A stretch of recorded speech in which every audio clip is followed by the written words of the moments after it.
وہ خود کیسی تھی مجھے اس کا احساس انہی دنوں ہوا تھا جب وہ بہانے بہانے سے مامی کے ساتھ بن ٹھن کر بیبے کی خیریت پوچھنے اور الفت بھابھی سے ہونے والے مارکوں کی تفصیل جاننے کے لیے آیا کرتی تھی۔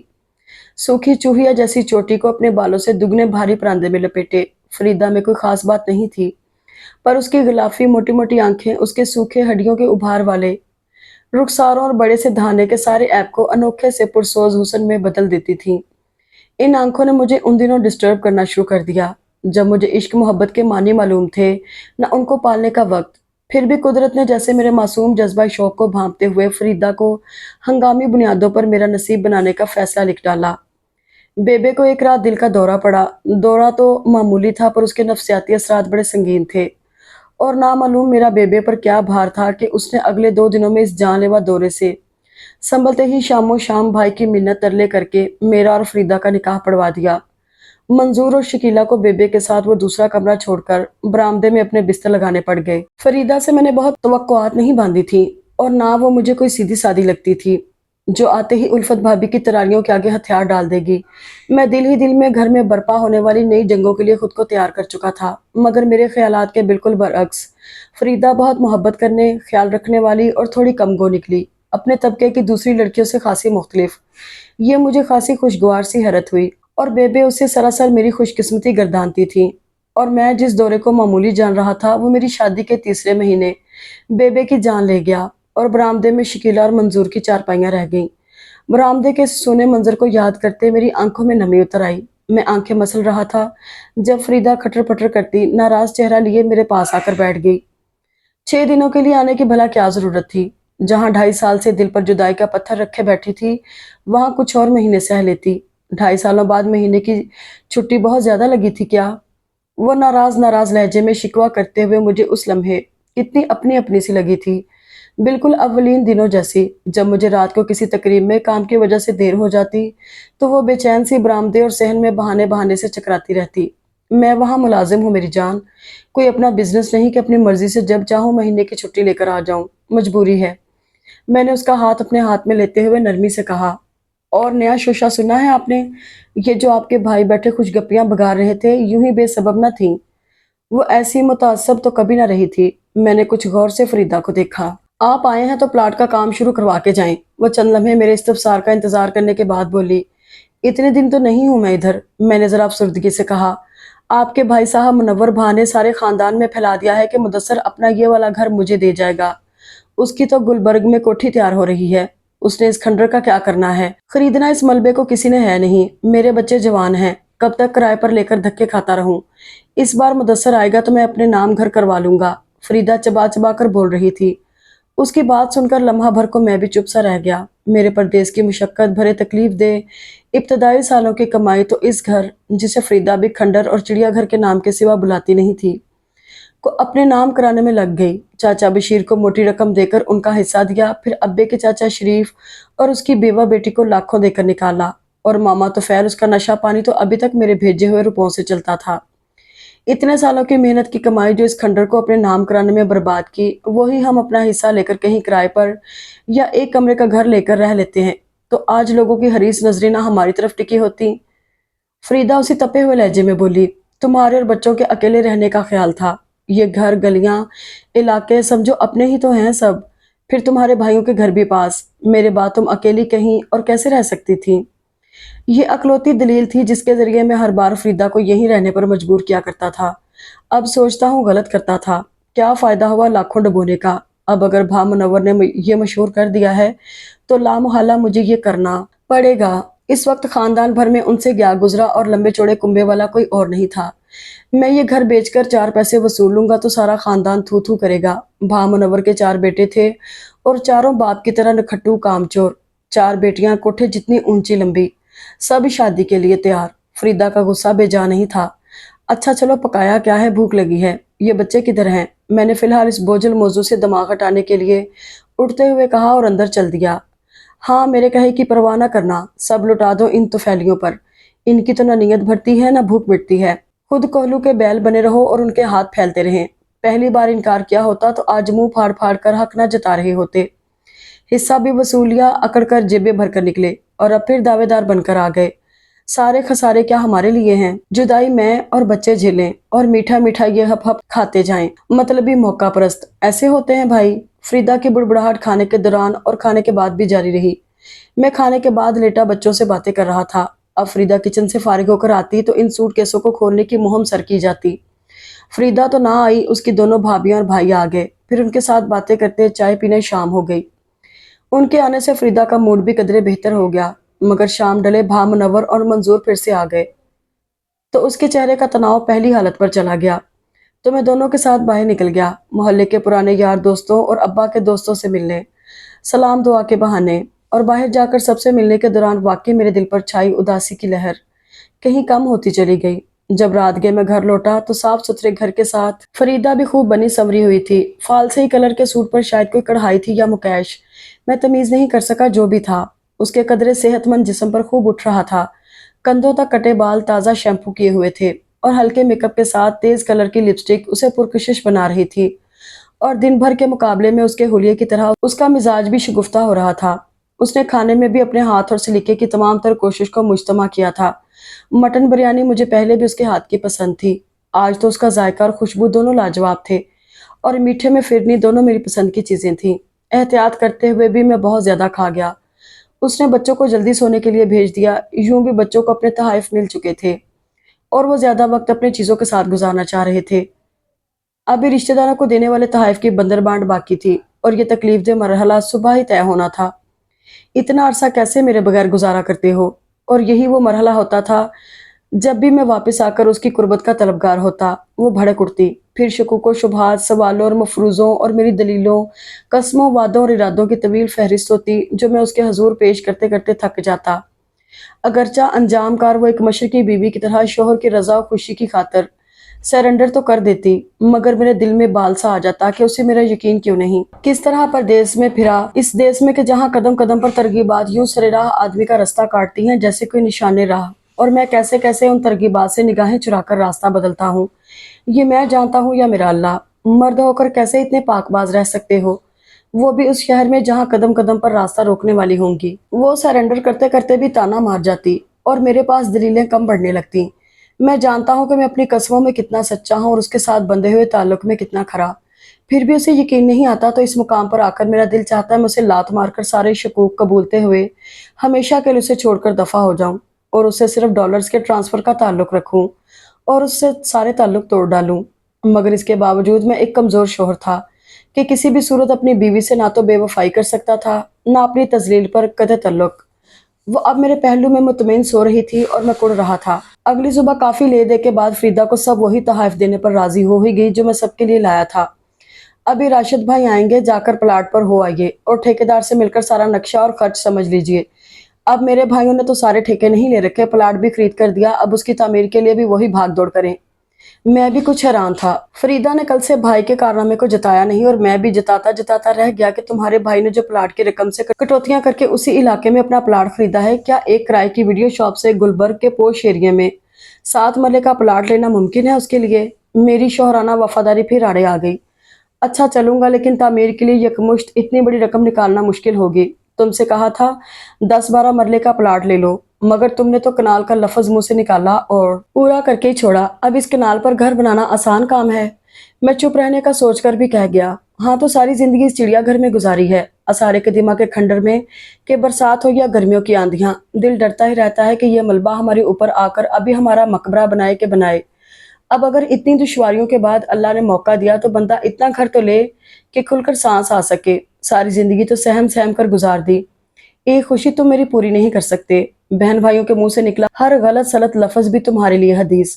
وہ حسب توقع نان سٹاپ بولتی چلی گئی۔ میرے سیل فون کی بیپ بج رہی تھی، میں جان چھڑا کر اٹھ گیا۔ جی حاجی صاحب خیریت سے پہنچ گیا؟ جی اللہ کا شکر ہے۔ جی اچھا آج ہی نکل جاتا ہوں۔ جی میں بس ابھی روانہ ہوتا ہوں، گاڑی تو نہیں ہے، چلے کر لوں گا، بس میں ابھی گھنٹے بھر میں روانہ ہوتا ہوں، آپ فکر نہ کریں۔ جی ٹکٹ تو میری بھی کنفرم ہے واپسی کی، منگل کو۔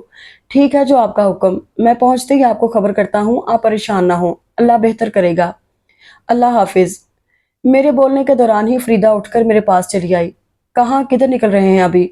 وہ بہت سارا غصہ دبا کر پوچھ رہی تھی۔